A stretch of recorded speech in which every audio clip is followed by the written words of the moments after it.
Saludos amigos. Una vez más estamos aquí para estudiar nuestra lección de escuela sabática.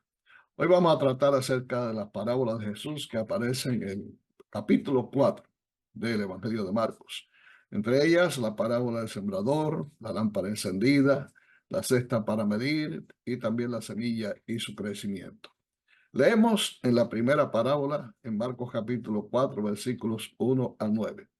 Oíd, dijo Jesús, he aquí el sembrador salió a sembrar, y al sembrar, aconteció que una parte cayó junto al camino, y vinieron las aves y la comieron. Otra parte cayó en pedregales, donde no tenía mucha tierra, y brotó pronto, porque no tenía profundidad de tierra. Pero salido el sol se quemó, y porque no tenía raíz, se secó. Otra parte cayó entre espinos, y los espinos crecieron y la ahogaron, y no dio fruto. Pero otra parte cayó en buena tierra y dio fruto, pues brotó y creció y produjo a 30, a 60 y a 100 por uno. Una de las cosas que nos llama la atención del método de enseñanza de Jesús es su sencillez. Jesús tomaba elementos de la vida normal, del campo, las cuestiones que sucedían diariamente, para tratar de impresionar las mentes, no solamente de los adultos, sino también de los niños. O sea que las enseñanzas de Jesús podían ser entendidas fácilmente a través de esos elementos que se grababan y entonces podían realmente producir un resultado positivo. Aquí encontramos una parábola muy interesante, ¿no? La semilla que aparece aquí es la misma, no hay diferentes tipos de semilla, la semilla es la misma. Lo único que es diferente es el tipo de terreno donde se siembra. Así que no podemos echarle la culpa a la semilla porque no produjo resultado en ciertos terrenos. No, sencillamente el terreno es el que determina la funcionalidad de la semilla. La semilla que cae entre espinos, por ejemplo, demora aún más en alcanzar su fructífero final y estas terminan finalmente ahogándola.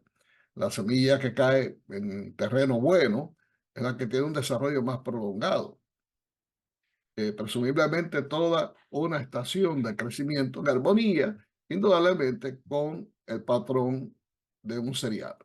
Ahora, tres de las historias tienen que ver básicamente con el fracaso, no de Dios, no de la semilla, sino sencillamente de la calidad del terreno en la cual es sembrada. Solo la última de las semillas que es sembrada en buen terreno se refiere al éxito. Eso nos demuestra hasta cierto punto que en el orden de proporciones son menos los que responden al llamado de Dios que los que responden. O sea, lamentablemente la gran mayoría no acepta el llamado de Dios y no obedece en una forma saludable a la siembra de la semilla. Ahora, ¿cómo interpreta Jesús la parábola del sembrador?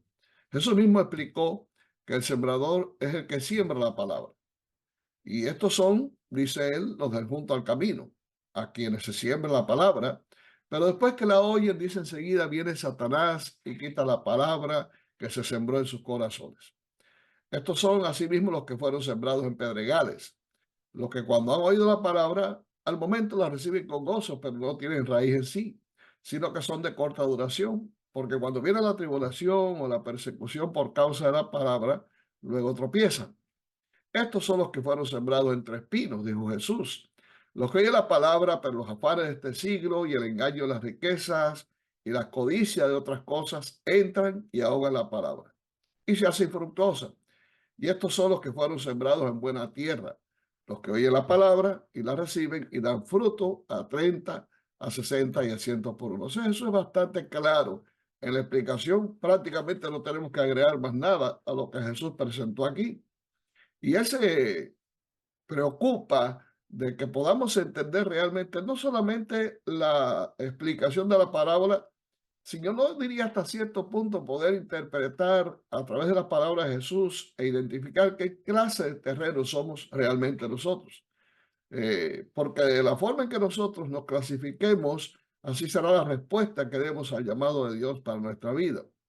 Recordemos que las parábolas tienen un propósito y es utilizando, como dije hace un momento, elementos naturales, darnos a conocer una gran enseñanza que debemos atesorar. Pero sí aprendemos que los diferentes suelos son distintos tipos de oyentes. En el mundo de hoy, como en el pasado, dentro de la sociedad en la cual vivimos, algunos son muy receptivos a escuchar el mensaje de Dios. son quizás los más pocos. Otros, por lo tanto, no le dan mucha atención o si acaso le prestan alguna atención, pero es una atención pasajera. Hay algunos, por ejemplo, que se convierten, vamos a decirlo así de esa manera, que vienen a nuestras iglesias, asisten a una campaña o reciben estudios bíblicos en las casas, finalmente se bautizan, pero son personas que no vemos mucho progreso en ellas y al cabo, debido a circunstancias, una situación que se les presentó, una prueba difícil que tuvieron que pasar, y finalmente se apartan de los caminos del Señor y se los alejan, no vuelven más a la iglesia. Todos estos tipos de terrenos están identificados plenamente en la parábola. Ahora veamos por qué razón Jesús enseñaba en parábolas. Cuando él estaba solo, dice que se acercaron a él los dos y le preguntaron sobre la parábola. Y él les dijo de la siguiente forma: a vosotros os he dado saber el misterio del reino de Dios, más a los que están fuera por parábolas todas las cosas, para que viendo vean y no perciban, y oyendo oigan y no entiendan, para que no se conviertan y les sean perdonados los pecados. Yo diría que leyéndolo así, superficialmente, pudiéramos pensar que Dios es arbitrario y que Dios sencillamente al que quiere salvar, salva y al que no, pues lo pierde. Pero Jesús no estaba diciendo esencialmente eso. Vemos en otros lugares de la Biblia que Dios es un Dios compasivo y Dios quiere salvarnos a todos por igual. Es más, el plan de salvación que Dios creó fue para todos aquellos que creyeran en Él, no se perdieran, sino que tuvieran vida eterna. En algunas oportunidades vemos cómo Jesús se entristece por la dureza del corazón de los dirigentes religiosos. Por ejemplo, el mismo Evangelio de Marcos, capítulo 3 y versículos 5 y 6, dice que Jesús mirándolos alrededor con enojo, entristecido por la dureza de sus corazones, dijo al hombre: extiende tu mano, y él la extendió y la mano le fue restaurada. Jesús le había hecho la pregunta si era lícito sanar el sábado o no, y ellos se quedaron callados totalmente porque no quisieron responder. Y Jesús se entristeció porque ellos no entendían realmente el mensaje. En Marcos 12, por ejemplo, versículos 1 al 12, ahí vemos que los dirigentes religiosos entendieron perfectamente la parábola de Jesús acerca de los labradores. En la parábola se nos enseña que alguien plantó una viña, cavó un lagar en ella, también edificó una torre, la cercó, la despedregó, la preparó y la arrendó a unos labradores para que labraran la viña, para que la sembraran y obtuvieran frutos de ella.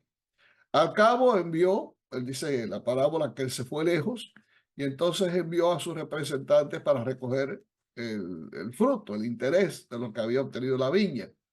Y lo que hicieron los que habían arrendado la viña fue matar al que vino para pedir el resultado, para llevar el resultado a su señor. Y después envió a otro, el Señor envió a otros también. Subsecuentemente muchos fueron enviados, algunos fueron muertos, otros fueron apaleados, fueron apedreados, etcétera, etcétera, hasta que finalmente el dueño de la viña, pues cansado, dijo: voy a enviar a mi hijo. Voy a enviar a mi hijo porque van a tener respeto de mi hijo. Y envió a su hijo, pero cuando llegó el hijo, lo que dijeron los arrendadores fue: bueno, aquí está el heredero. Así que si lo matamos, nos vamos a quedar con la viña. Y eso fue lo que hicieron. Y claro está, la viña es la casa de Israel, es el pueblo de Dios. El que plantó la viña fue el mismo Dios.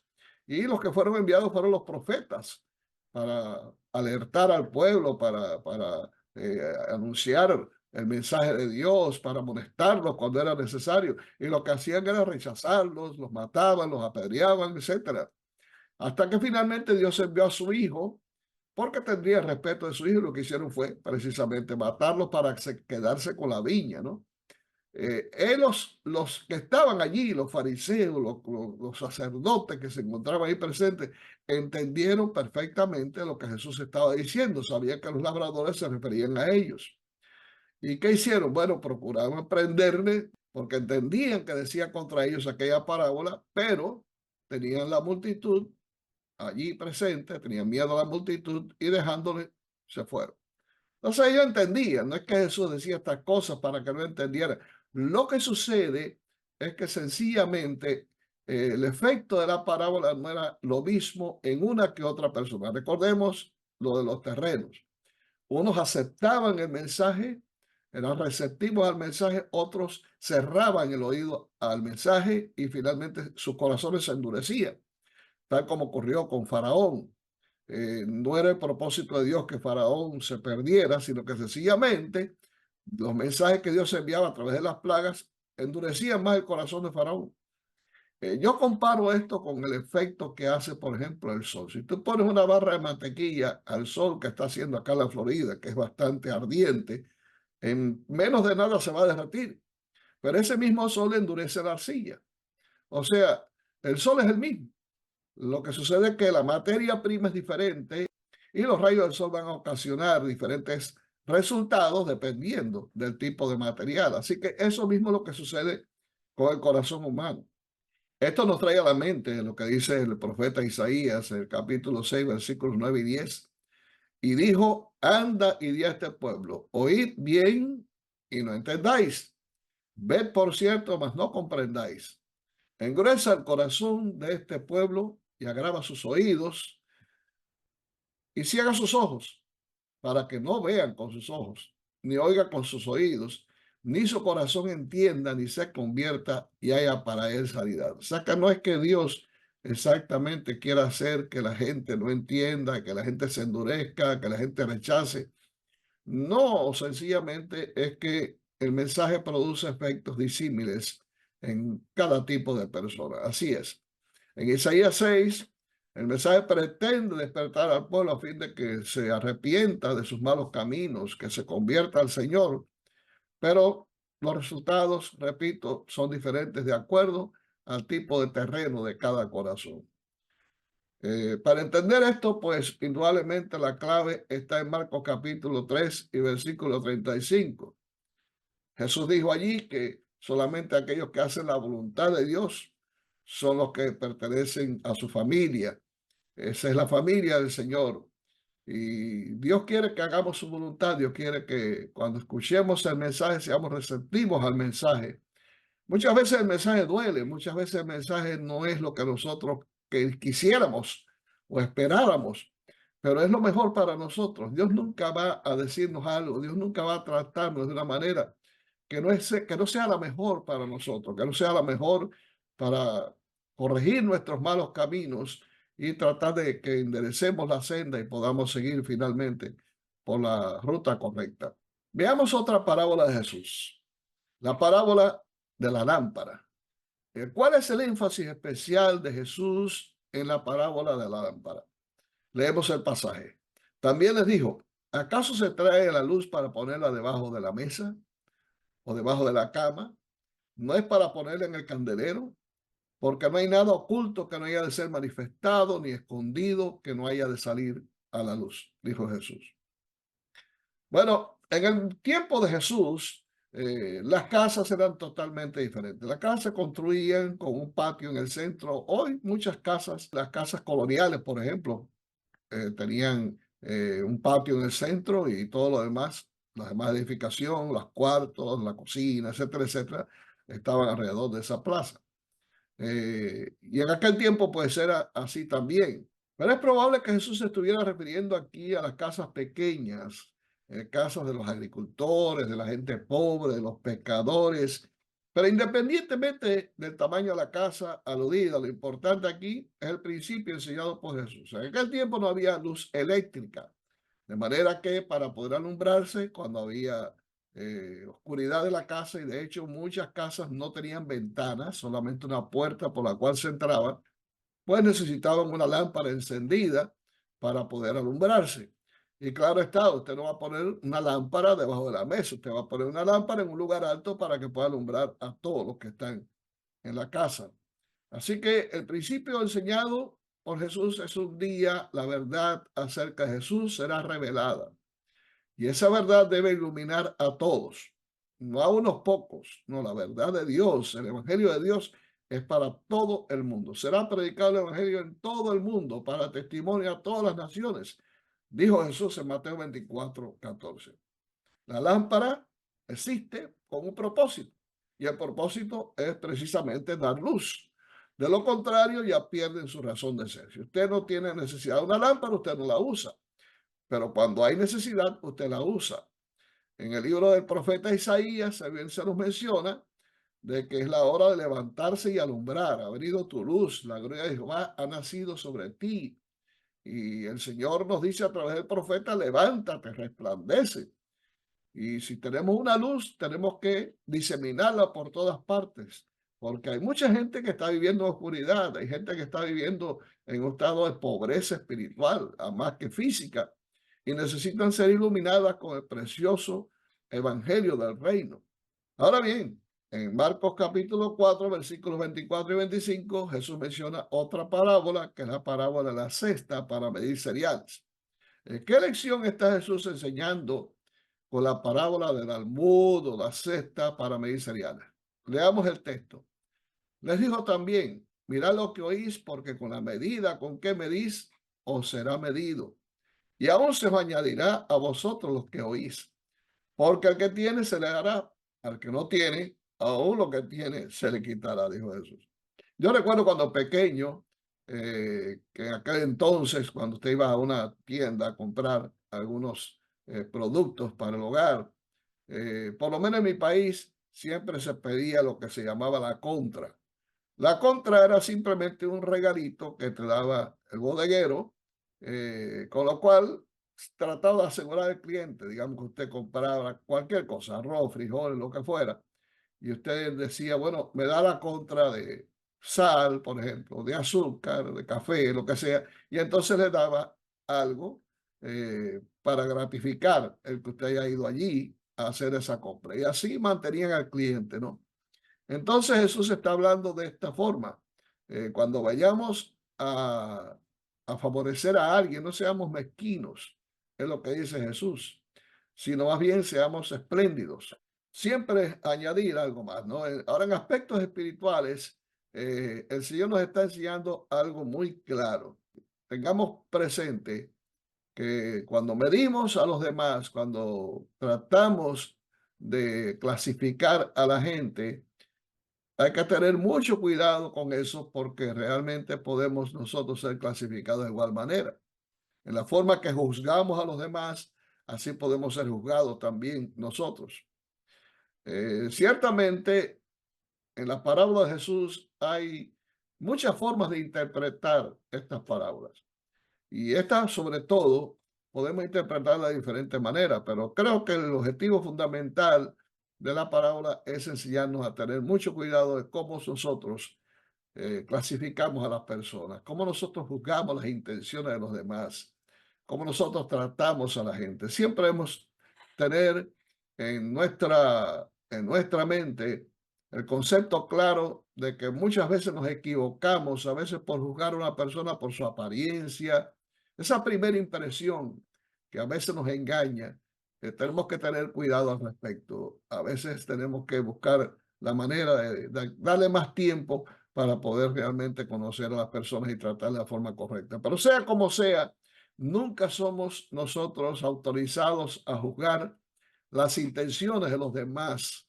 Debemos siempre esperar lo mejor de todos. Es verdad que el mundo está lleno de maldad, es verdad que hay mucha violencia en el mundo, que la gente ha perdido el amor fraternal y filial, que ha aumentado la maldad en el mundo cumpliendo la profecía de Mateo 24:12. Pero como quiera que sea, debemos siempre tratar por todos los medios de que la palabra de Dios, que el mensaje de Dios llegue a todo tipo de personas. No tenemos la menor idea de cuántos pueden finalmente aceptar ese mensaje. Y ahora entramos en la parábola del crecimiento de la semilla. Esto está en los versículos 26 al 29. ¿Cuál es el foco primario de esta parábola? Jesús continuó. El reino de Dios se parece a quien esparce semilla en la tierra sin que éste sepa cómo, y ya sea que duerme o esté despierto, día y noche brota y crece la semilla. La tierra da fruto por sí sola, primero el tallo, luego la espiga y después el grano lleno de espiga. Tan pronto como el grano está maduro, se mete la hoz, pues ha llegado el tiempo de la cosecha. Es interesante esta parábola. En esta parábola Jesús enseña que la semilla, al ser esparcida, indudablemente, y esto se relaciona con la parábola del sembrador, va a ser sembrada, va a caer en el terreno que vaya a caer y Aunque nosotros tratemos a veces de, quizás algunos han hecho esto, no ponen una cámara allí que va tirando fotos o va tomando videos hasta que la semilla va creciendo. Ustedes han visto esos videos posiblemente, sale la planta y poco a poco se ve el crecimiento de ella. Bueno, la tecnología ayuda a hacer esas cosas extraordinarias. Pero imagínense que un labrador se siente allí en espera de ver cómo el fruto nace, cómo el fruto germina, cómo finalmente nace la planta. Es una tarea bastante aburrida, yo creo, y cansadora. Pero sea que usted esté despierto, sea que usted se acueste a dormir allí en espera de que el fruto finalmente germine, sin que usted sepa cómo, la semilla va a dar su fruto y la, va a brotar en cualquier momento, ¿no? Día o noche, sea como sea, va a brotar finalmente el fruto de la semilla y la planta va a crecer. Quiere decir que la tarea nuestra, la tarea de los sembradores es sencillamente sembrar. Pero como dice el apóstol Pablo, el crecimiento lo da Dios. Nosotros no podemos hacer nada al respecto. Sencillamente, la tarea nuestra es regar la semilla y dejarle los resultados a Dios. Y esto tiene mucho que ver con aquellos que trabajan por la obra de Dios, aquellos que dan estudios bíblicos, aquellos que imparten el mensaje a la gente. Muchas veces pensamos de que somos nosotros los que tenemos que llevar a la gente a la conversión, pero no, es el Espíritu Santo, el artífice, es el que trabaja hábilmente en el corazón de una persona y es capaz de hacer que ese corazón se abra y sea susceptible al mensaje de Dios. Así que de esa manera, pues, el crecimiento de la semilla, el surgimiento de una nueva planta, una transformación del corazón, un nuevo nacimiento, solamente como dijo Jesús a Nicodemo, puede ser posible a través de la obra del Espíritu Santo en el corazón. Y tenemos también la parábola de la mostaza. En los versículos 30 al 32 Jesús dijo, ¿con qué vamos a comparar el reino de Dios? ¿Qué parábola nos sirve para compararla? Dice él. Puede compararse con el grano de mostaza, que al sembrarlo en la tierra es la más pequeña de todas las semillas, pero que después de sembrada crece hasta convertirse en la más grande de todas las plantas y echa ramas tan grandes que aún las aves pueden poner su nido bajo su sombra. Así es el Evangelio. Los comienzos de una vida convertida son pequeños. No podemos esperar grandes cosas. No, es un niño, es una nueva criatura que nace. Y eso determina que debemos tener paciencia con las personas que entran a la iglesia recién convertidas. A veces queremos que esas personas sean perfectas, que ya sean más santos que nosotros mismos. Y nosotros todavía no hemos alcanzado la perfección. Estamos batallando con nuestra vida constantemente para mantenernos allí fieles al Señor. Entonces, la semilla de la mostaza muestra que el Evangelio es poderoso para leudar no solamente a una persona, sino al mundo entero. Mire, si se permitiera, si la gente fuera susceptible y se permitiera que el Evangelio llegara a cada lugar, que las enseñanzas de Cristo permearan a la sociedad, al mundo de hoy, las cosas serían totalmente diferentes. Pero el rechazo a la palabra de Dios es lo que endurece más el corazón y lo que hace a la persona más inaccesible al llamado del Espíritu Santo. Esto demuestra que tarde o temprano se cumplirán las palabras de Jesús. El Evangelio será predicado a todo el mundo y mucha gente va a aceptar el mensaje y va a acercarse al Señor para formar parte de este verdadero redil y entrar finalmente por las puertas de perla de la santa ciudad. Si tú eres en estos momentos receptivo al mensaje de Dios, tú vas a ser de esas personas que van a poder estar con Jesús. La pregunta que yo haría sería, ¿qué tipo de terreno eres tú? ¿Eres de los que están sembrados en los pedregales? ¿Eres de aquellos que son entre espinos? ¿O qué tipo de terreno eres tú? ¿Eres buen terreno? ¿Ha germinado la semilla en ti de tal manera que ha dado fruto abundante? Yo pido a Dios de que nos ayude para que podamos ser buenos terrenos, que la semilla, la verdad, pueda realmente germinar y pueda ayudar toda nuestra existencia, nuestro ser, nuestra mente y que nuestro cuerpo entero, completo, espíritu, alma y cuerpo, sea guardado irreprensible hasta la venida del Señor Jesús. Y termino con esta declaración de palabras de vida del gran maestro donde dice la sierva de Dios, la verdadera santidad es integridad en el servicio de Dios. Esta es la condición de la verdadera vida cristiana. Cristo pide una consagración sin reserva, un servicio indiviso. Pide el corazón, la mente, el alma, las fuerzas. No debe agradarse al yo.